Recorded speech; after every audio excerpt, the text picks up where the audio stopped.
తిరుపతి జిల్లా చంద్రగిరి నియోజకవర్గ పరిధిలోని ఆర్సీపురం మండలంలో గత రాత్రి కురిసిన భారీ వర్షానికి మామిడి రైతులకు తీవ్ర నష్టం కలిగినట్లు వారు ఆవేదన వ్యక్తం చేస్తున్నారు. ఇప్పుడే అరకొరవగా వచ్చిన మామిడి పంట ఈ అకాల వర్షానికి మామిడి పిందెలు పూర్తిగా రాలిపోయాయని వారు పేర్కొన్నారు.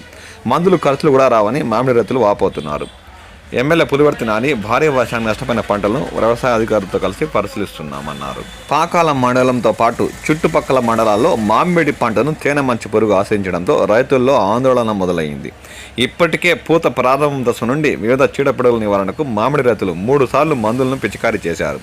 2 వారాలుగా తేనె మంచి పురుగు త్రిప్స్ ఉధృతి ఎక్కువగా ఉంది. దీంతో కాయల నాణ్యత దెబ్బతినే అవకాశం ఉండడంతో కొంతమంది రైతులు 4-5వ మందులను పిచికారీ చేస్తున్నారు.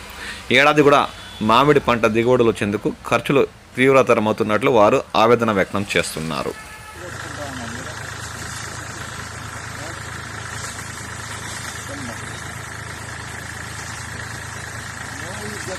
నాకు ఇప్పుడే నోట్లో జామ ఆడిపోయి నీళ్ళు తాగిన